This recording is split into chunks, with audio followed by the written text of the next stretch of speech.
이런 식으로 문제를 풀어줘야 돼요. 근데 이거는 이제 메소드가 F 이퀄 MA라는 식을 쓰기는 쓰는데 마찰력이라는 게 하나 더 들어간 경우 같아요. 그리고 에너지 보존의 법칙에 의해서 이게 내려올 때 여기 위치 에너지가 계산이 돼야 되고 여기 와서는 운동 에너지도 표현하는 거예요. 그래서 그거를 수식으로 표현합니다. 그래서 카이네틱 에너지하고 포텐셜 에너지의 보존력은 같다 라는 수식을 이용을 해가지고 여기 있을 때의 보존, 그 다음에 여기 있을 때의 보존력을 양쪽에 등식으로 만들어 놓은 거예요. 에너지 보존식. 그런데 여기 내려올 때 관련되는 게 이게 만약에 이게 없다라면 쭉 그냥 내려오겠죠. 쭉 내려오지만은 여기에서의 마찰력 때문에 좀 속도가 좀 느리게 천천히 내려오게 될 거예요. 그걸 고려해가지고 문제를 푸는 겁니다. 자, 마찰력은 뮤 곱하기 거기에 그 n, 뮤 곱하기 n이라는 그 내용을 가지고 다루게 돼요. 자, 마찰력을 적용을 해가지고 카이네틱 에너지에다가 포텐셜 에너지의 차이는 마찰력, 프릭션 포스가 된다. 라는 요 수식을 하나 더 도입을 해가지고 문제를 푸는 겁니다. 그래서 뭐 카이네틱 에너지, 그다음에 뭐 포텐셜 에너지, 마찰력 요거까지 다 들어가는 수식을 이용을 해가지고 문제를 풀게 되면 뭐 이렇게 속도가 나와요. 움직이는 속도. 이건 어려워. 네. 대학교 개념입니다. 이건 어렵게 느껴진다고. 그래서 이렇게 푼다, 이렇게 에너지적으로 풀 수도 있다라는 것까지만 이해를 하라는 얘기예요. 자, 그다음에 마찰력에 대한 내용은 근데 이게 마찰력에 대한 내용이 우리가 예전에 경사면에서의 어떤 속도 나오는 거 있죠. 제가 오늘 하는 거 거기에 제일 중요한 것 중에 하나인데 그 중에서도 마찰 계수는 보통 어떻게 구하죠? 경사 각도의 탄젠트 값을 구했죠. 힘을 분석을 해보니까 그거 하나만 이용했어요. 결론적인 거. 그래서 그거 내용이 하나 더 들어가니까 오늘 그 수업하는 중에 제일 중요한 경우는 지금 그 바이나비 거기에서의 문제가 제일 중요해요. 그래서 그거 위주로 해가지고 두 번째 시간을 끌고 갈 거예요. 자, 이거 마찰력을 이용을 하는데 수식 자체가 좀 까다롭다라는 거 하나만 알아두고요.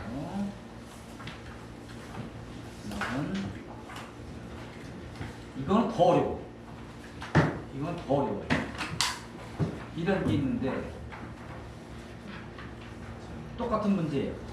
마찰력을 고려를 하는데 마찰력을 고려를 해가지고 문제를 푸는데 뭐 내용은 똑같죠. 여기서 마찰력이 이쪽 방향. 이게 이렇게 움직이니까 마찰력은 이 방향이 아니고 반대 방향으로 움직인다라는 거. 그거를 하나 고려해가지고 이제 수식을 만들어 놓은 거예요. 그리고 이 부분은 슬립이 없다. 노 슬립이다. 라는 조건을 해가지고 하는데 요 m의 4분의 1m이 고려가 되고 요건 2m이 걸린다. 하면은 사실 정력학적으로 문제를 풀어주는데 FBD가 왜 중요한지를 여기 설명하거든요. FBD에 대한 걸 정리해보니까 이 부분에서 FBD는 이쪽 방향의 가속도하고 그다음에 이쪽 방향의 이 장력, TA 여기까지 고려해가지고 FBD를 먼저 완성을 합니다. 그래가지고 몰라도 괜찮아요. 자, 이렇게 FBD를 완성을 하게 되면 이렇게 그림이 그려져요. 그래서 이쪽 부분에서는 마찰력, 뮤, 카이네틱하고 그 다음에 NA라는 이제 수직 반력 요걸 고려해가지고 요게 NA예요. 이게 수직 반력, 마찰면하고 수직인 반력. 자, 요걸 이용을 해가지고 이렇게 FBD를 완성하고 나고 그 다음에 도들에 대해서는 이쪽 방향의 텐션이 요하고 이퀄 관계가 되니까 TA 똑같고 그 다음에 요 부분을 기준으로 해가지고 반력을 RX, RY라고 항상 표현합니다. 중앙 부분, 도로의 중앙 부분, 중앙 부분에서의 반력을 이렇게 하고, 그다음에 이쪽에서는 T의 B, 아래 방향으로 향하는 거, TP는 위에서 아래서 위쪽으로 향하는 TP하고 이퀄 관계를 이루는 평형이 돼야 되겠죠. 자, 평형 다뤘고, 마찰력 다뤘고, 운동에 대한 컨셉을 다뤄준 문제예요. 그리고 이쪽 방향으로 운동을 하게 되니까 운동의 가속도. 그 다음에 그것은 EMG라는 하중에 의해서 걸린다라는 이와 같은 FBD를 완성을 해줘야 돼요. 자, 이거는 대학원 수준의 문제예요. 대학원 수준의 문제. 자, 그래가지고 대학원 수준의 문제에서 FPD를 만드는 방법을 갖고, 그 다음에 제일 어려워하는 경우가 통상 이와 같이 도로의 문제를 풀 때는 요 가속 회전일 경우가 가장 문제를 시켜요. 문제를 발생을 해요. 자, 이게 회전하게 되는데, 이건 이제 다른 내용이에요. 자, 회전하게 되는데, 여기에서 이쪽으로 움직일 때, 이게 돌아, 이렇게 돌아. 도는데, 여기서 여기까지 갈 때 내용을 정리하게 되면은, 가속도와 가속도의 관계에서 이렇게 따져주게 돼요. RD 세타, R 세타 다트라는 거로, 이 각도를 미분한 형태로서 이렇게 나눠지게 돼요. 자, 이렇게 속도를, 수식으로 만들어주는 게 어렵고, 대학으로 치면서. 자, 그 다음에 이걸 가지고 힘을 분석을 해가지고 속도까지 계산하게 되면은 이렇게 됩니다. 그냥 알아만 둬요. 그래가지고 최종적으로는 이와 같이 N수가 나와요. 수식 자체가 복잡하죠. 자, 요거는 대학원 수준의 문제예요. 동력학적인 거. 움직이니까 움직이는 가속도를 구하려는 거예요. 이렇게 되면 도르래 문제, 간단한 도르래 문제도 F=ma라는 수식을 쓰는 중고등학교 수준이 있고, 그 다음에 정력가서 힘의 평형을 다루는 문제가 있고, 그 다음에 맨 마지막으로 길이는 전체의 길이는 같다 라는 수식부터 유도된 지금과 같은 속도, 움직이는 속도에 대한 것을 푼 수준의 문제가 있다. 이 정도까지만 알아두면 되겠어요. 이 정도까지로 정리합니다. 자, 이제 오늘 내용 중에 중요한 그 내용 정리할 거예요.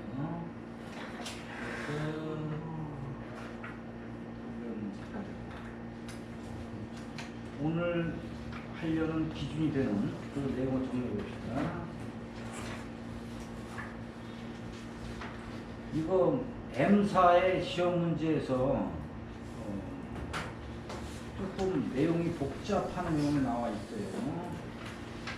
우선 세 가지의 내용이 다 있어요. 요거 1번 M사의 시험 예제 해가지고 그림 있고, 그 다음에 뒤쪽에 세 개가 있죠. 뒤쪽에 세 개를 붙인 그 내용부터 볼 거예요. 제일 앞에가 재료역학의 문제고, 재료역학. 세 번째, 두 번째 장, 여기가 또 이렇게 있죠.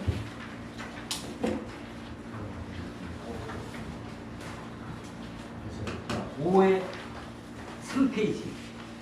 5의 3페이지. 요 그림. 요 극조가 돼가지고, PDF는 준비가 안 됐어요. PDF는. 어제 그저께 내가 문제를 받았어. 그래가지고 문제를 풀어놨네. 자, 여기에 재료역학 문제가 있고, 그 다음 페이지는 보니까 연료체 문제죠. 두 번째 문제는 또 연료체 문제예요. 자, 요거 첫 번째 있는 요 그림이 뭐가요? 요거. 뭘 쓰는 거예요? 파스칼의 원리를 씁니다. 파스칼의 원리. 파스칼의 원리를 쓰는 유학 문제예요. 자, 그 다음에 문장도 좀 복잡하죠. 그 다음에 맨 마지막에 뭐 상식적인 문제가 나왔어요. 제일 위에 거는 뭐 밀도를 주고 최적을 구할 수 있는 근거를 주고 나서 질량을 구하라는 문제고, 그 다음에 두 번째 있는 문제는 스프링의 상수 구하라는 문제. 스프링 상수. 자, 예전에 내 수업 듣던 사람 중에서 스프링 상수는 통상 기계공학에서는 어느 정도 붙인다고 했어요? 혹시 몇 뉴턴을 넣을 때 1m 배는된다. 아마 250 뉴턴 퍼 메타를 배웠을 거야. 이것도 거기랑 비슷해요. 250에서 280을 주고 맨 마지막에 대해서 그거를 제대로 맞추기 위해서 255.7이라는 값을 찾아서 집어넣으니까 이론적인 계산하고 똑같이 나온다라는 걸 했을 거예요. 여기는 이제 새로 하는 내용에서 그거 나올 거예요. 맨 마지막 문제에서, 실습 예제에서. 자, 거기에서 나왔던 스프링 상수 값을 구했는데 그 스프링 상수를 이렇게 문제에서 구하는 문제. 그 다음에 맨 아래쪽에 있는 문제는 경사예요. 경사가 지는데 제일 처음에 평평할 때는 그것이 움직이지 않을 거야. 근데 조금씩 각도를 올려가지고 어떤 각도가 되었을 때 움직이기 시작했다. 라는 동적인 움직임을 만들어줄 때 힘의 평형 문제를 다루는 거예요. 자, 이때 요 각도 30도에 대한 탄젠트 값이 바로 뮤가 된다. 마찰 계수가 된다. 자, 이와 같은 거를 다루는 문제입니다. 자, 그래서 뮤는 아크 탄젠트 30도 하면 돼요. 내용을 알고 있으면 쉬워. 근데 힘을 분해해가지고 하려다 보면은 굉장히 까다로운 문제가 될 거예요. 공식으로 알아두세요. 아크 탄젠트 로는 뮤가 된다. 뮤는 아크 탄젠트 로. 그래서 각도가 30도니까 아크 탄젠트 30도. 요걸 넣으면 돼요. 이와 같은 내용이 5절이 있어요. 자, 요 부분이 중요한 부분이니까. 자, 앞에 부분부터 한 가지 배워봅시다. 수업을 열심히 들은 사람들은 쉽게 알 수 있을 거예요. 제일 처음으로.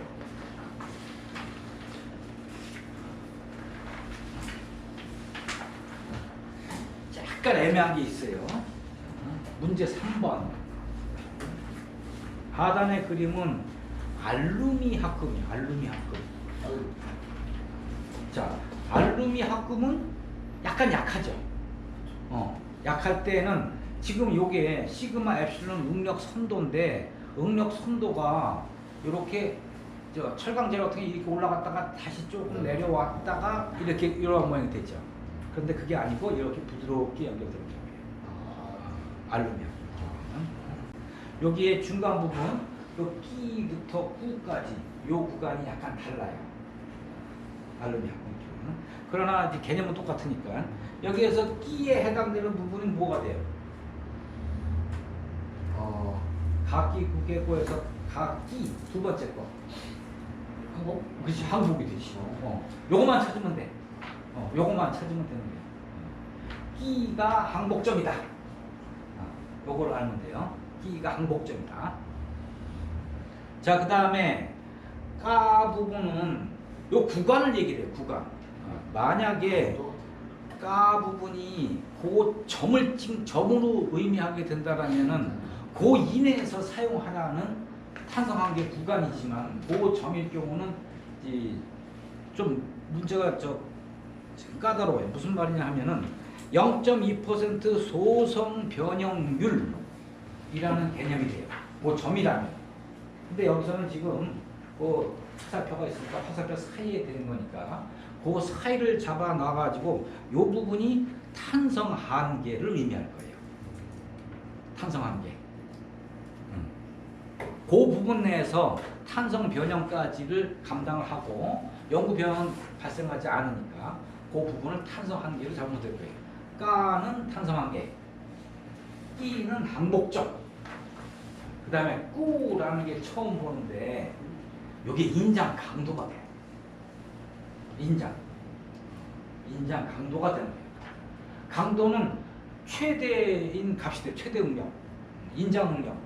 그래서 인장 강도라는 거 있죠. 자, 인장 강도를 꾸로 잡으면 되겠어요. 꾸로. 그 다음에 깨는 깨지는 거지. 하단점. 그거를 거기 얘에서 잘 골라 써줘야 돼요. 순간적으로 틀릴 수가 있어요. 0.2% 소성 히즈미는 까에도 해당이 되지만 그 구간을 화살표 부분의 내로 판정을 하니까 탄성 한계가 될 것이다. 그 다음에 끼는 항복점, 항복강도, 항복응력이 되겠지. 항복응력. 두 번째 거. 그 다음에 꾸일 경우는 항복강도보다는 조금 큰 인장강도라고 해요. 인장강도. 인장강도. 이 까다가면 실수될 수도 있으니까 잘못하면 틀려요. 자, 그 다음에 하단점이 깨가 되겠죠.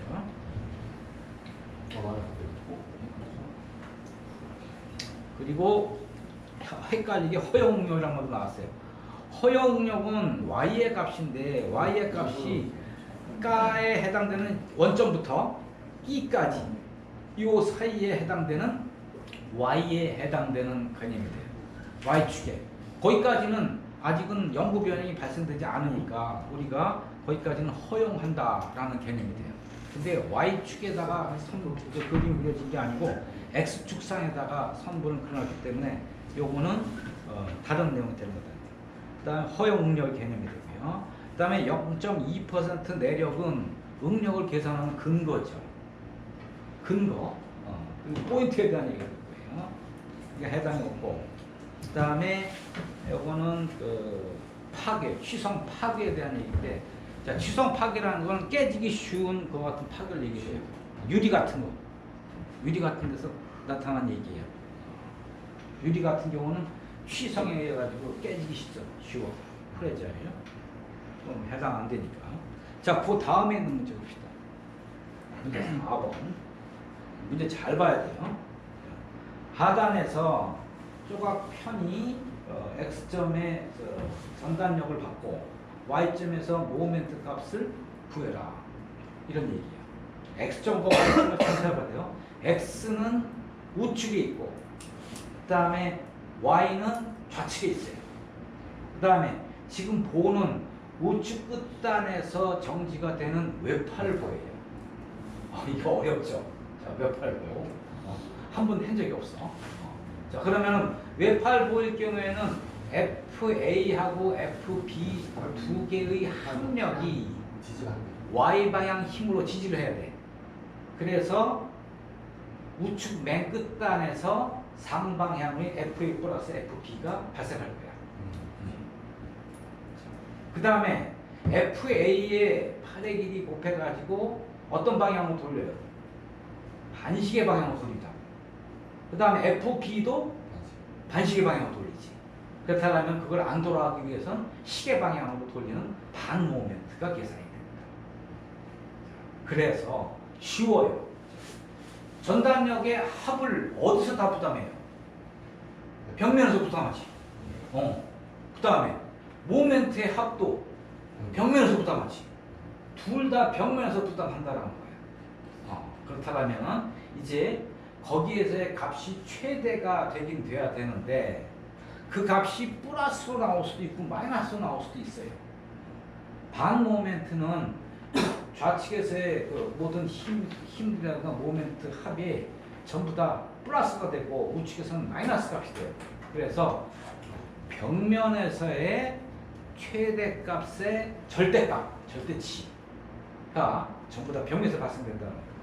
무슨 소리냐?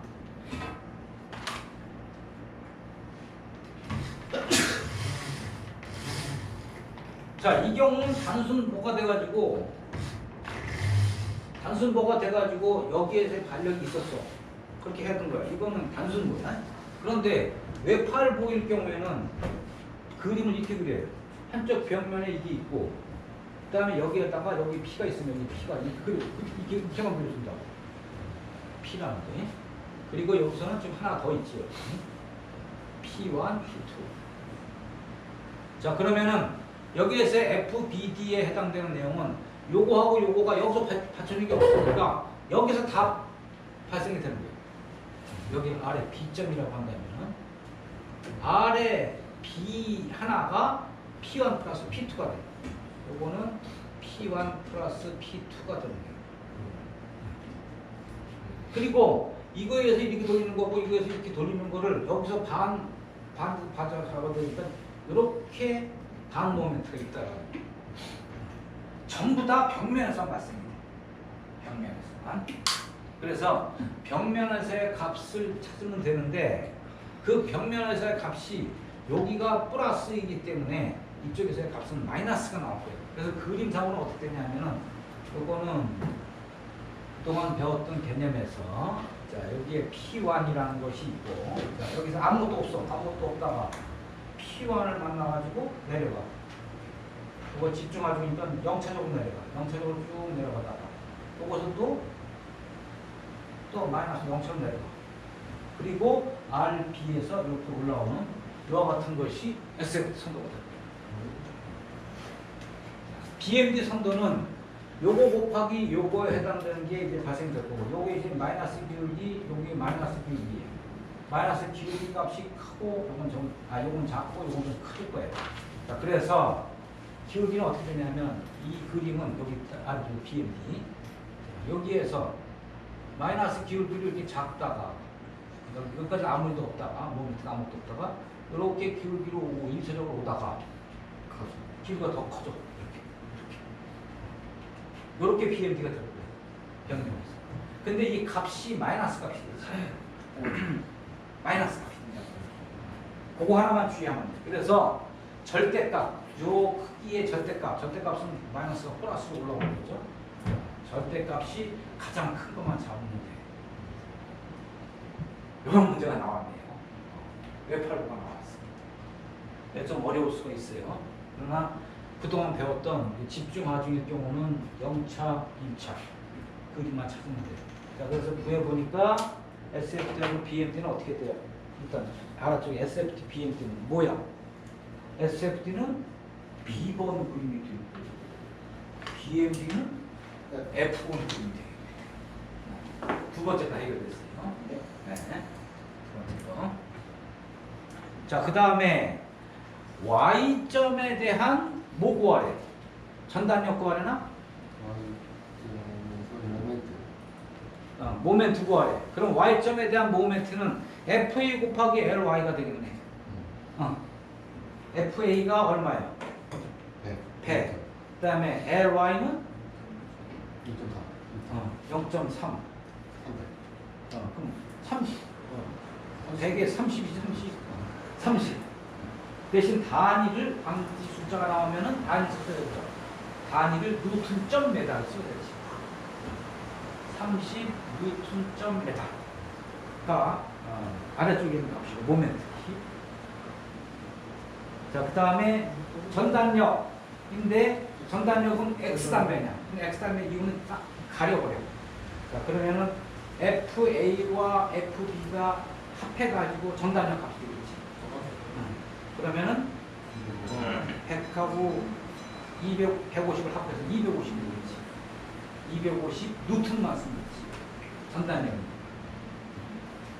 자, 그거 찾아보면은 자, 요 부분에서의 전단력 구해요.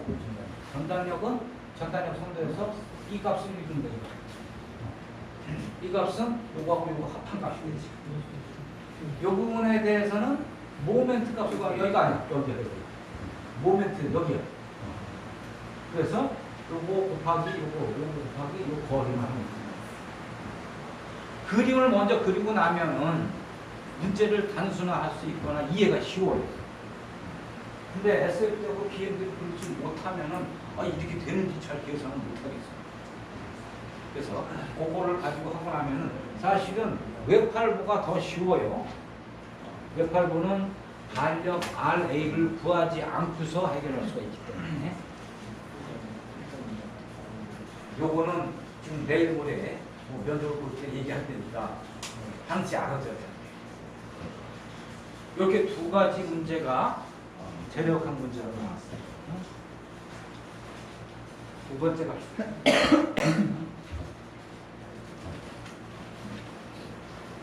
이거는 연료체 문제인데 바이나비가 거기가 뭐야? 좀 연료체 관련된 문제를 내고 있어요. 연료체를 안 하니까 여러분이 잘 몰라요. 제일 처음에 있는 거는 파스칼의 원리를 이용하는 식이에요. 파스칼의 원리. 그래서 A1분의 F1은 A1은 단면적이다. A1분의 F1은 A2분의 F2다. 자, A1분의 F1은 A2분의 F2다. 요 식만 이용하면 되는 게 이거를 파스칼의 원리예요. 단 파스칼의 원리를 적용을 하려면은 유체가 물이라든가 아니면 강성이 있는 그런 유체 써야 돼요. 그렇지, 비합성 유체. 압축이 안 되는 거. 압축 유체가 되게 되면 확 눌려버릴 때 그 압력이 전달이 안 돼요. 그래서 작은 힘을 이용을 해가지고 큰 힘을 만들어내는 그와 같은 원리가 바로 수학적 원리가 돼요. 자, 그래서 우리가 여기에 뭐 이렇게 비합성 일체를 이렇게 채워놓고, 이것도 비합성 일체예요. 둘 사이를 연결을 하는데, 비합성 일체를 연결하는데, 여기 부분에 사람이 밀어주는 어떤 힘이 있어요. 조그만 힘. 그리고 이쪽 부분은 이 위에다가 자동차를 올려라. 이런 거 쓸 때 쓰는 거예요. 자동차를 올려놓고 자동차도 이쪽에서 힘 조금만 주면 올라가게. 대신 요 안에 들어있는 유체가 비합성 유체가 됩니다. 압축이 안 되는 그런 유체가 됩니다. 물일 경우에도 사실은 거의 비합성 유체예요. 근데 브레이크 오일이라든가 이런 것들, 그런 것들은 완전 비합성 유체지. 그런 것들 쓸 때는 압축을 받더라도 그대로 전달을 하지 중간에 손실이 없어. 그런 걸 우리가 비압성, incompressible fluid라고 얘기를 합니다. 자, 요걸 이용하는 내용이에요. 그래서 A1분의 F1은 A2분의 F2다라는 걸 이용합니다. 자, 하단과 같이 F 안에서 눌렀을 때 F2를 보여보라 이거죠. 그때의 압력의 길이 뭐 이런 것들이 다 표시된 거고, 예를 들어서 액체는 비압축성 유체 딱 나오지. 비압축성 유체를 쓰고 F1은 10N 작은 힘으로, 그 다음에 F2는 큰 힘이 되겠지. 자, 이와 같은 것을 이용합니다. 근데 이때 수식이 F1은 10 넣고, 그 다음에 A1은 4분의 파이 D의 제곱이 돼요. 4분의 파이 D의 제곱. D는 10. 다 계산할 수 있죠? 4분의 파이 10의 제곱. 자, 이거가 F1은 10이 되고, 이거는 4분의 파이 D의 제곱, D1의 제곱. 이게 10이 되지. 10의 제곱. 요거는 F2가 얼마로 구하냐면 이걸 보라고. F2. A2는 4분의 파이, 여기는 20의 제곱. 이거 이용하는 식이에요. 이거 다 날라가고. F2 구해지죠.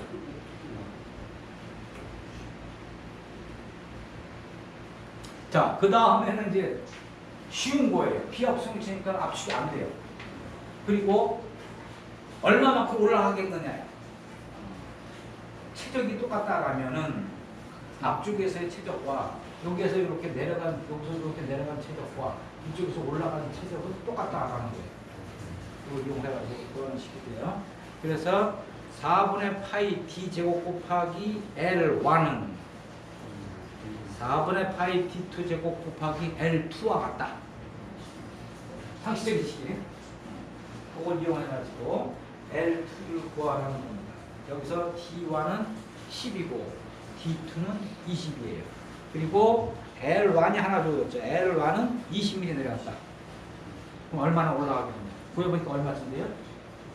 5mm? 5mm가 될 거예요. 5mm. 그렇지, 별거 아니야. 알고 보면 별거 아니에요. 단 중요한 거는 비합성 유체에서만 가능한 수식이다 라는 거 하고, 원형 단면의 단면적만 가지고 계산하는 문제예요. 두 번째, 다음의 용어를 가장 적절하게 설명하고 있는 걸 설명하라는 문제예요. 저 좀 못 읽으면 못하지. 제일 처음 본 거예요. 가로. 그렇지, 레이놀드수. 자, 레이놀드수 어떤 거예요? 좀 어렵죠. 레이놀드수 같은 경우는 수식으로 이렇게 돼요. 레이놀드는 아마 이렇게 써요. 레이놀드수라는 것은 뮤분의 로 dv로 설명합니다. 그래서 어떤 유체가 흘러가는 밀도, 그 다음에 직경, 그 다음에 거기 안에서 속도 하고 요거를 나누는데 요걸 모르면 또 못해. 뮤가 뭐예요? 마찰. 보통 알고 있는 마찰계수만 알고 있어요. 그렇죠. 열일체에서 점성계수. 이제 이해가 됐죠. 점성계수라는 거예요. 점성계수 중에서도 절대 점성계수라고. 뉴라는 거는 비스코시티인데 또 다른 거는 노눔라는 식이 하나 더 있네요. 점성계수. 자, 절대 점성계수는 동점성계수에다가 밀도 곱한 게예요. 동점성계수 없으니까 이 식은 심각하고 요거 하나만 생각하면 절대 점성계수.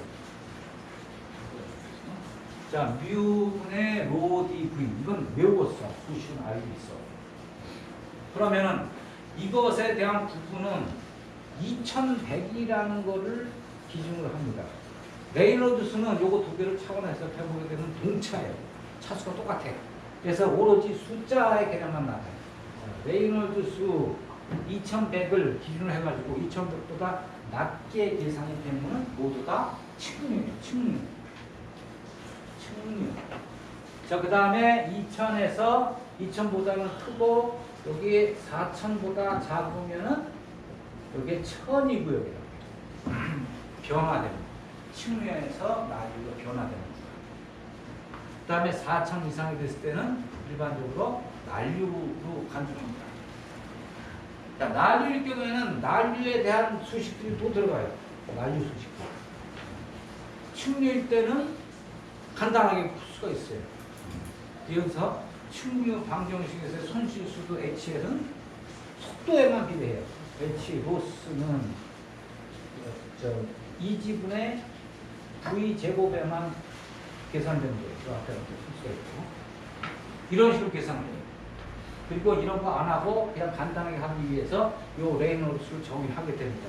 자, 레이놀드 수는 문장 중에 가장 적절한 거 찾아보니까 두 번째 건 뭐예요? 일단 읽어봐요. 캐비테이션. 이거 못 읽으면 못해. 가닥가나가 익숙하지 않은 사람들은 못 읽어요. 읽지 못하는 사람은 못한다고. 위에 거는 레이놀드 수, 아래 거는 캐비테이션. 그러면 저거 위에 미국에 해나물이나 그냥 부위자 저기 다 물이라든가 이런 액체가 지나가는 관의 직경. 그다음 관내에서의 속도. 관의 직경. 관의 직경. 전체 아니, 요거는 관의 직경. 요거는 관내에서의 유동 속도. 요거는 밀도. D가 직경, D가 속도. 요거는 전기 점성계수. D가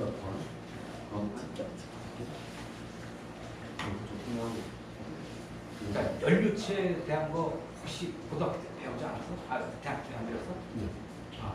연료체는 모르면 좀 어려워요. 자, 일단은 밀도. 요거는 관의 직경. 또 유체가 이렇게 흘러가는데 이런 관내에서 요 직경이죠, 직경. 그 다음에 이렇게 흘러가는 속도 V. 속도 V. 요거만 또 요거 두 개를 가지고 천천히 흐를 때는 숫자가 작아. 그냥 측류야, 측류. 유선이 다 보이는 그 같은 흐름이고, 난류가 됐을 때는 이게 막 펑크. 어떤 난류. 그리고 부위가 커지고. 그 측류하고 난류에 대한 개념이 대학교 때 유치학과에서 배우게 돼요. 우선 그 정도만 알아두고, 그 다음에 이거는 점성계수예요.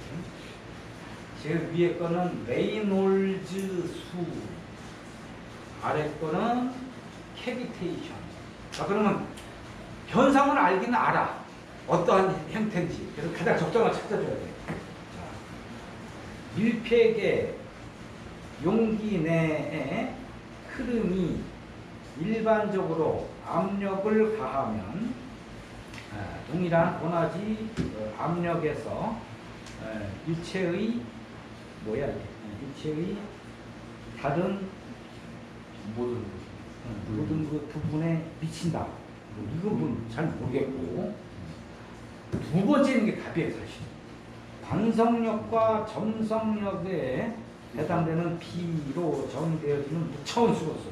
무차원수란 말이 나면 이거 레이놀드수구나. 이거 찾아야 돼. 무차원수.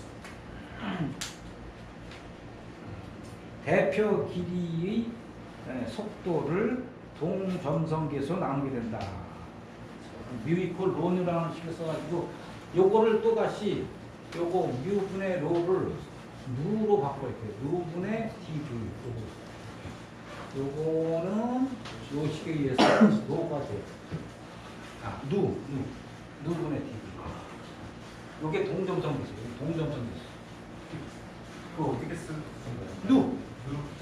이렇게 해가지고 이렇게 쓰면은 V가 여기 이렇게 쓰면 V가 되는데 이렇게 해서 이렇게 그냥 뭔가요? 누. N U. 발음 좀. 뭐 이거 뿔다니 소 있잖아. 누.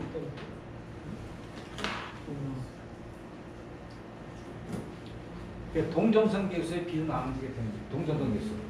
D하고 V를 동점성계수 나누는 그와 같은 구청이수. 레이논스. 두 번째가 레이논스에 대한 답이죠. 그 다음에 세 번째 거는 별거 아니고 이제 캐비테이션은 유동에 의한 밀도 변화에서 밀도 변화가 일어나기 시작하는 흐름의 경우로서 일체의 아니고 요거 맨 아래 거다. 맨 아래 거. 맨 아래 게 캐비테이션에 대한 설명이에요. 캐비테이션 설명. 한번 봅시다. 유동하고 있는 유체의 압력의 북부적으로 저하돼서 유동이 있는데 일단 유동이 있는데 이렇게 유동이 있어. 이렇게 유동이 이렇게 있어.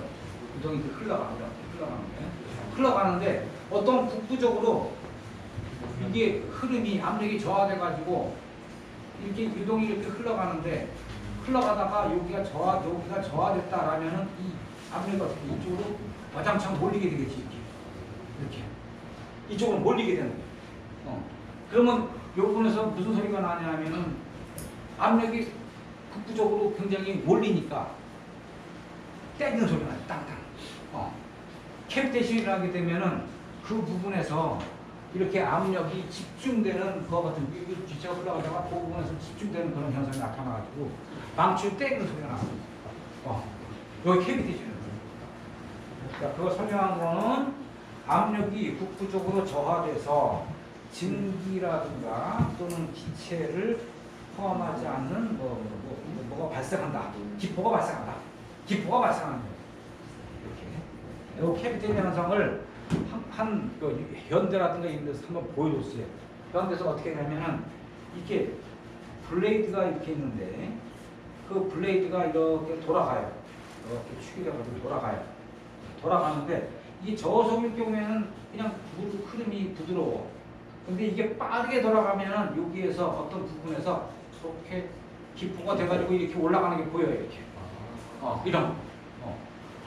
캐비테이션이 속도를 프로펠러 속도 높였더니만 어떤 것도 발생이 됐다라는 걸 보여주는 장치. 캐비테이션 발생 장치. 이렇게 돼가지고 기포를 왜 이렇게 또 여기는 조그맣게 하다가 여기 밀고 점점 크게 했을까요? 그건 기체만 들어있어. 그러니까 심연으로 올라갈수록 압력이 점점 낮아지는 경우. 압력이 낮아지니까 이 기포가 여기 여기서 조그맣게 했다가 점점 올라가면서 점점 커지는 경우야. 이렇게. 자, 그래서 만약에 지하 아래쪽에 깊이 들어있다. 물 수압 때문에 아래쪽에 있을 때 조그맣게 발생하는 거예요. 근데 그것이 위로 올라갔을 때 어떻게 됐을까? 파도처럼 큰 거예요. 캐비테이션. 그런 현상이 나타나게 되면 좀 전에 얘기했듯이 이것이 발생되는 위치에 이 주변에서의 물이 몰려 들어가지고 압력이 높아진다. 그 캐비테이션에 의해서 그 부분에 크랙이 가거나 다치는 경우가 생깁니다. 그래서 이런 것들을 유동의 난동 현상, 이상 현상이라고 얘기해요. 하나 더 있어요. 유동의 난동 현상, 캐비테이션 말고 워터 해머리. 땅땅 떼서. 여러분들이 혹시 그런 경험인지 모르겠는데 물을 이렇게 제일 처음에 뭐 증기를 갖다 발생시켜가지고서 따뜻한 물을 흘리고 싶어. 그러면 제일 처음에 짱 소리가 날 거야. 자, 첫 번째는 그게 고정되어 있던 철강 재료가 약간 늘어나는 소리예요. 근데 혹시라도 그 중에 좀 안 좋은 현상이 있으면 그거 같은 거 워터 햄머리 현상이 땅땅땅 세게 들어가는 거. 보일러 같은 거 할때 제일 처음에 그런 것들이 압력이 어떤 북부적으로 집중되는 현상입니다. 자, 그런 것들이 워터 햄머리 현상이다. 그래서 거기에서의 답은 레이놀즈 수는 관성력과 전성력의 뭐 무차원수. 이거 뭐야? C가 되고, 그 다음에 맨 끝에 있는 소가 캐비테이션 현상이에요. 맨 밑에. 이건 문장을 읽을 줄 알아야 되고, 읽을 줄 알아야지 답할 수가 있는 문제예요. 상당히 쉬운 문제인데, 그거를 읽을 줄 모르게 되면 좀 어려워요. 자, 또 잠깐 쉬었다가 합시다.